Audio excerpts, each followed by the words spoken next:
በዛሬው ዕለት የምክክር ኮሚሽኑ በአማራ ክልል ያለውን ችግር ለመፍታት መጀመሪያ መንግስት ተነሳሽነቱን ወስዶ የተኩስ አቁም ጥሪ ያድርግ የሚል ሐሳብ አቅርቧልና ይሄን በተመለከተ በመንግስት በኩል እስካሁን የተሰጠ ምንም አይነት ምላሽ የለም። ነገር ግን መንግስት ይሄንን ሐሳብ ተቀብሎ ተግባራዊ ቢያደርገው በእናንተ በኩል ያለው ምላሽ ምን ይመስላል የሚለውን ጥያቄ ምላሽ ለማግኘት ነው የደወልኩልህና በአጠቃላይ ጥሪውን እንዴት አገኛችሁት? እንዴት ታዩታላችሁ? የውሸት የማስመሰልና የስህተት ጥሪ ነው። ምክንያቱም አብይ አህመድ ወደ አማራ ክልል አየር ኃይል መካናይዝድና እግረኛ ጦር ጭኖ ሲመጣ ለምን ዓላማ እንደመጣ ግልጽ ነው። 27 አካባቢ ዙር የመከላከያ ሰራዊት አባላት አስገብቶ ንጹሃን እየጨፈጨፈ መሰረተ ልማት እያወደመ ያለበት ሁኔታ ነው ያለው። ጦርነቱን ባስቀመጠ ጊዜ ገደብ ባለማጠናቀቁና ያመጣው ኃይልና መሳሪያ እየተማረከ በእጃችን በመግባቱ ምክንያት ተጨማሪ ያለ የሀገሪቱን የካፒታል በጀት ወደ ተተኳሽና የጦር መሳሪያ ቀይሮ ጦርነቱን አሸንፋለሁ በሚል ግምገማ ከአዘርባይጃን መሳሪያ ገዝቶ ሲመጣ ሁለት መርከብ ተተኳሽ ስለተወሰደበት የሚተኩሰው አጥቶ ቁጭ ብሏል። በአንጻሩኛ ከዓመት በፊት የጀመርነውን መከላከል ወደ ማጥቃት ቀይረን የአብይ አህመድ ወራሪ መከላከያ ወዳለበት ካምፕ እየሄድን በየቀኑ እየደመሰስን እየማረክን ተተኳሹን በእጃችን እያስገባን የሚከደውን ወደ ቤተሰቡ እየሸኘን ያለንበት ሁኔታ ነው ያለው። የመከላከያ ኃይል አከርካሪውን መተን የአብይ አህመድን ስርዓት ማጽናት እንደማይችል ከእንግዲህ በኋላ ብልጽግና ስርዓትን መልሶ ለመጠገን ጥረት ማድረግ ማለት አባይ ወንዝን በጭቃ ለመገደብ እንደመሞከር እንደሆነበት ሲያውቅ በእነ መስፍን አርአያ በኩል ድጋሜ አብዮታዊ ዲሞክራሲን ለማስከተል የሚደረግ ጥረት ነው ብለን ነው እኛ የምንወስደው ፋሲል። ስለዚህ ይሄ ጥያቄው የነ ፕሮፌሰር መስፍን አርአያ ሐሳብ የራሳቸው ሳይሆን ከመንግስት የመጣ ሐሳብ ነው የምትሉት? መጀመሪያ የተቋቋሙበት ዓላማ ሌላውን ትተነው እስከዛሬ በቂ ማብራሪያ ሰጥተናል ስለነ መስፍን አርአያ። ዛሬ ይህንን መግለጫ የሰጠው አረጋ ከበደ ጋር ሆኖ ነው። አረጋ ከበደ በአራት ብረት ለበስ ታንክ ስታንድ ባይ በሆነ ሄሊኮፕተር ተከቦ ነው ባህር ዳር ላይ የተቀመጠው። በመከላከያ ታንክ ተከቦ ያለ የክልል መስተዳደር ነው ባይ ምስለኔ ከቀበሌ እስከ ክልል ድረስ መዋቅሩ የፈረሰበት አካል መልሶ የክልል መንግስት ለመምሰል ለመሆን ሳይሆን ለመምሰል በሚያደርገው የፕሮፓጋንዳ ጥረት ውስጥ መስፍን አርአያ የሚባልና አንድ የአብዮታዊ ዲሞክራሲ አስከታይ ግለሰብ ከጎኑ አስቀምጦ የሚሰጠው መግለጫ ነው። አብይ አህመድ እኮ ጦር ጭኖ ወደ አካባቢያችን የመጣው ከባህር ዳር ጀምሮ እስከ እያንዳንዱ ቀበሌ ድረስ ብአዴን የሚባለው ጸረ አማራ ምሰሶ ተነቅሎ እንዳይወድቅበት ለመከላከል ሲል ነው። እኛ ደግሞ ከታች ወደ ላይ ከቀበሌ ጀምሮ እስከ ክልሉ አፍርሰነዋል።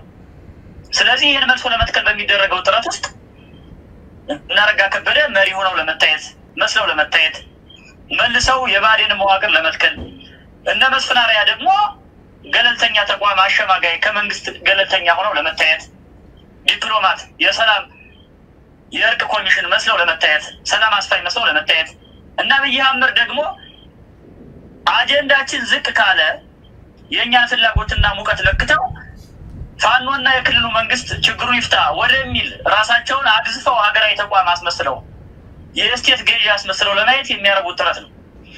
እኛ በተቃራኒው አገሪቱ አለኝ የምትለውን የመጨረሻ ግድግዳ እያፈረስን ስለሆነ ከማፍረስ አልፎ አከርካሪውን መተን እያሽመደመርነው ስለሆነ ይሄን እንተፈታፊ መከላከያ ሰራዊት የቀረውን መሳሪያና የሰው ኃይል ማርከንና ደምስሰን ወደ አዲስ አበባ ጉዞ ልንጀምር ዝግጅት ላይ ነው።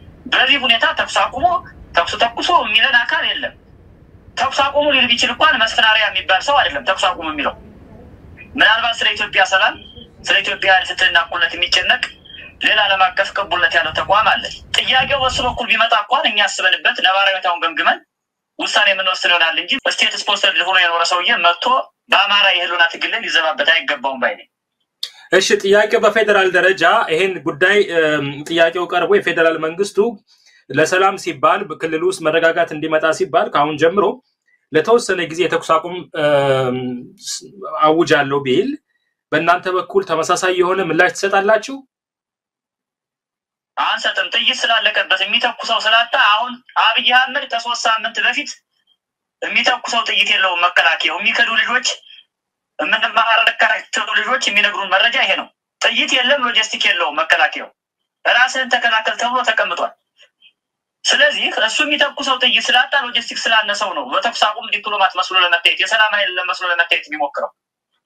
ሰው ችግሩን የናንተስ ሌላውማ እንግዲህ ይሄ በአገራዊ ምክክር ኮሚሽን ስም የቀረበ አንድ አማራጭ ነው የመንግስት አቋም ነው አይደለም እሱን አላቅም ከጀርባ መንግስት አለበት የተለያዩ አስተያየቶች መስጠት ይችላል በእናንተ በኩል የምትሰጡት አማራጭስ ምንድነው ማለት አሁን ተኩስ ለማቆምም ይሁን በአጠቃላይ የክልሉን ችግር ለመፍታት በእናንተ በኩል የተቀመጡት ቅድመ ሁኔታዎችም ካሉ ወይም አጠቃላይ ችግሩ የሚፈታበት መንገድ ምንድነው ነው የምትሉት? እኛ በመጀመሪያ የፖለቲካ ጥያቄያችንን በሰላማዊ ሰልፍና በዲፕሎማሲያዊ መንገድ በዲሞክራሲ ትግል ተጠይቀናል። የጠየቅነው የሰላማዊ ጥያቄና የፖለቲካ ጥያቄ ነው።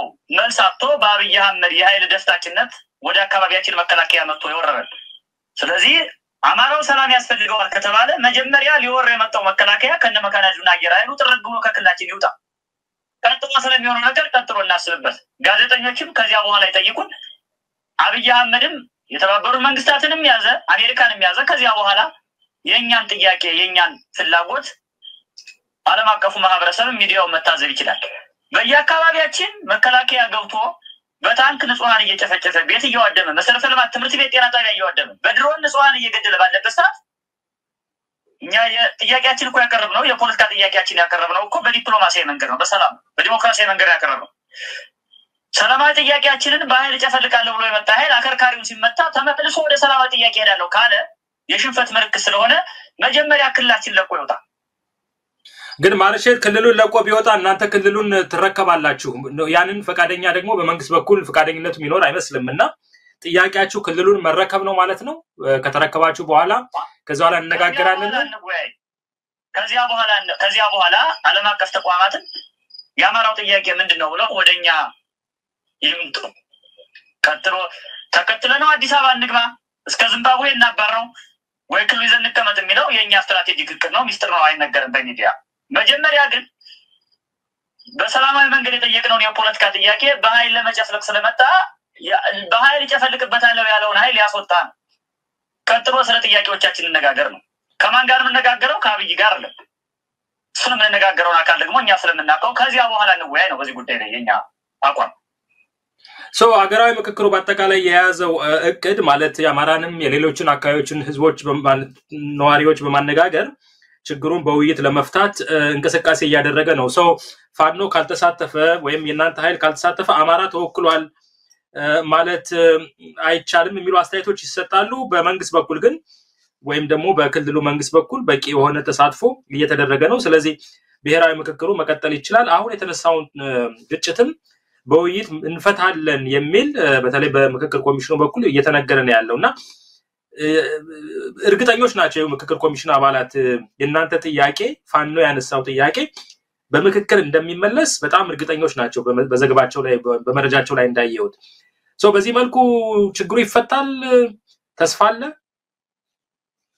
ስራቱ ፋኖ አስመስሎ የአማራን ትግል በሳቦታ ለመጥረፍ የላካቸው ኃይል ጋር እየተነጋገረ እንደሆነ እርግጠኞች ነን ሲከተል ግን እኛ ነው ለተኛ የህዝብ ነፃዎች የሆነው ዋጋ እየከፈለው ያለው ነው ፋኖ ብሎ እንኳን በስማችን አይጠራም መስናሪያ ቀጥሎ ነገር ግን በአማራ መቃብር ላይ ለቆመ መንግስትና በአማራ መቃብር ላይ በአማራ መስዋዕትነት ላይ ለምትጠራ ሀገርና ኢትዮጵያ ብሔራዊ ምክክር ተብሎ ከደቡብ ኦሞ እስከ አክሱምና ሽሬ የሚደረግ ውይይት አማራውን አይወክልም የኛ ጥያቄ የኛ አጀንዳ አማራ የሚባለው ህዝብ በወርዱና በቁመቱ በሰፈረበት መልካም ምድር በመላ ሀገሪቱ ከያንዳንዱ ከኢኮኖሚክሱ ጀምሮ እስከ ህዝብ ቁጥሩ እስከ ብዛቱ ድረስ የተሰፈረ ጥያቄ አለው 100 ዓመት የሚያታግል ኮዝ አለው ይሄን ኮዝ ይዞ የሚታገል ህዝብ ነው ያለን እንጂ መስፈናሪያ በሚባል የአንድ ዓመት ኮንትራክት በተሰጠው ሰውዬ የሚስተካከል የሀገራዊ ፖለቲካ አይኖርም ምክንያቱም የያንዳንዱ የስነ መንግስት መስረታ ኢትዮጵያ ውስጥ በተለይ ካለፉት 50 ዓመት ወዲህ በአማራ መቃብር ላይ የተመሰረተ ስለሆነ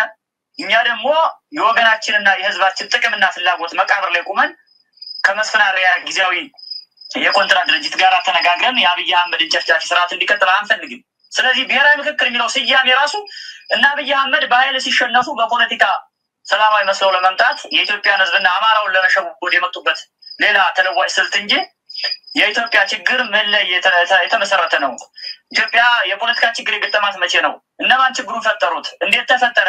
መውጫው ምንድነው የሚለውን ጥናት ሰርቶ ቤት ለቤት አጥንቶ እውነተኛ መፍትሄ የተቋቋመ ተቋም እስካልሆነ ድረስ እኛ ይሄን የማንቀበለው ተቋም መሆኑን ከሌሎች ገልጸናል።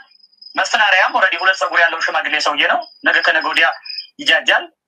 ስለዚህ የኛ ጥያቄ ግን ይቀጥላል። አዲሱ ትውልድ ጥያቄውን ያስከትላል፣ ይታገላል። ይሄ ነው መልሳችን። ማርሸት የመጨረሻ ጥያቄ የምክክር ኮሚሽኑ አባላት እናንተን ለማግኘት ሙከራ አድርገዋል ወይ? ተነጋግራቸዋል ወይ? ጥያቄያችሁን ወይም ሐሳባችሁን ገልጻችሁላቸዋል ወይ? ኔትወርክ ተፈጥሯል ወይ? በመካከላችሁ ግንኙነት አለ ወይ?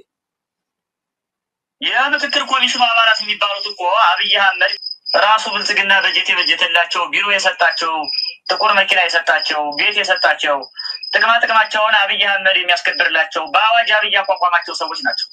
እነዚህ ሰዎች አገሪቱ ላይ ሁለተኛ የፖለቲካ መፍትሄ እንዲመጣ አይደለም ፍላጎታቸው። የአብይ አህመድ ወንበር በተጠበቀበት የብልጽግና ስርዓት በጸናበት ሁኔታ የአማራው ጥያቄ የአማራው የመስዋዕትነት ትግል ገደል እንዲገባ ሲጣጣሩ ሰዎች ናቸው። እነዚህ ጋር የምንነጋገረው አጀንዳ የለም። ግን ማርሸት የኮሚሽኑ መሪዎች ከተለያዩ የፋኖ አመራሮች ጋር እየተገናኘን ነው፣ አንዳንዴም ጥሩ መስመር ይዘዋል እያሉም መግለጫ ሲሰጡ ስለነበረ ከነማን ጋር ነው የተገናኙት? ከእናንተ ጋር ካልተገናኙ ከሌሎቹ ብልጽግና ፋኖ አስመስሎ ከላካቸው ፋኖ መሳይ ኃይሎች ጋር ግልጽ ነው እኮ። ከዚህ በፊት በዳውንት በሌሎች አካባቢዎችም ድርድር ንግግር በሚል ተቀምጠው አይተናቸዋል። የሀገሪቱን የፋኖን የፖለቲካ እንቅስቃሴና የኃይል እንቅስቃሴ በአንድ ወር ውስጥ በ30 ቀን ውስጥ በጣም ከረዘመ በ5 ቀን ውስጥ አቅጣጫ አስቀይረን የአብይ አህመድ መንበር በተጠበቀበት ሁኔታ በአጭሩ በሳቦታጅ በድርድር መንገድ በምክክር ኮሚሽንና በርቀ ሰላም ኮሚሽን በኩል አቅጣጫ እናስታለን በሚል እኮ ዳውንት ላይ ተመካክረው ነበር። እነዚህ ኃይሎች ፋኖ መሳይ ኃይሎች ናቸው። እኛን አይወክሉም ብለን ያቋም መግለጫ ከያዝነው ወዲህ አከርካሪያቸውን የመታ ነው። አንድ እና አብይና ሁለት የነ መስፈናሪያ ነው። ስለዚህ እኛ ጋር ተገናኙም፣ እኛም እነሱ ማግኘትም አንፈልግም። ከቻሉ ብን ብለው እንደጉም ይጥፉ እነ መስፈናሪያ። የኛ ጥያቄ የኛ አጀንዳ ሌላ ነው። የኛ አጀንዳ ቁጥር 1 የመጀመሪያው አጀንዳችን ብልጽግና የሚባል ስርዓት ከስሩ ተነቅሎ መውደቅ አለበት። ስለዚህ ባለፉት 50 ዓመታት በአማራ ህዝብ ላይ ሲደረግ የነበረው የፖለቲካ ሴራና ከርስክ መወረር እስከ እያንዳንዱ ውክልና ማጣት ድረስ የተደረጉ ስርዓት ወለድ በደሎችና ጭፍጨፋዎች ሁሉ በብልጽግና መውደቅ ላይ የሚራገፉ ስለሆኑ መጀመሪያ ብልጽግና ራሱን ያክስል። ምክንያቱም አማራ ክልል አለው የሚለው ብልጽግና በታንክ የተደበቀ ነው። አዲስ አበባ ያለው ብልጽግና ብሔራዊ ባንኩን ብሔራዊ ጦሩን ያስኩ ስለሚል በትንሽ የድህነትና የዲፕሎማሲ መንገድ ውስጥ ስላለ ትንሽ ጊዜ ስላለ ነው እንጂ ኦልሬዲ ያሸነፈው ስርዓት ነው። ስለዚህ ያሸነፈው ስርዓትኛ በድርድርና በንግግር መንፈስና ስም መልሶ አደም ገዝቶ መልሶ ራሱን እስኪለተኑን ዘርግቶ መልሶ ስርዓት ነኝ እንዲል አንፈልግለትም። 50 ሚሊዮን አማራ አለ። 50 ሚሊዮን አማራ በያለበት ዓለም ሆኖ ለህልውና ይታገላል። ይሄን ስርዓት ይጥላል። ለኢትዮጵያውያንና ለራሱ ህልውና የሚበጅ መንግስት ይመሰረታል። መዳረሻችን ነው። ከዚህ ውጭ ማንም ዓለም ማንም አካል እኛ ሊነቀንቀን አይችልም። ይሄው ነው በብልጽግና ስርዓት መውደቅ ላይ ይመሰረታል። ንግግሮች፣ ድርድሮች፣ ሁሉ ነገሮች ምናልባት እያንዳንዱ ኢትዮጵያዊ ቦርድና በቁመቱ ተሰፍሮ ውክልና ኃላፊነት ተሰጥቶት የሚመሰረተው የጋራ መንግስት ነው የምንመሰረተው እንጂ በአማራ መቃብር ላይ የሚቆም ስርዓት ቢኖር ከመስፈናሪያና ከሱ አንጃ ጋር አንነጋገርም። ይሄው ነው አቋማችን። በጣም አመሰግናለሁ። ማርሸት ፀሐዩ አማራ ፋኖ በጎጃም የህዝብ ግንኙነት መምሪያ ኃላፊ። በሌላም ጊዜ እንደዚሁ መልሼ አገኛለሁ። አመሰግናለሁ። እኔም አመሰግናለሁ።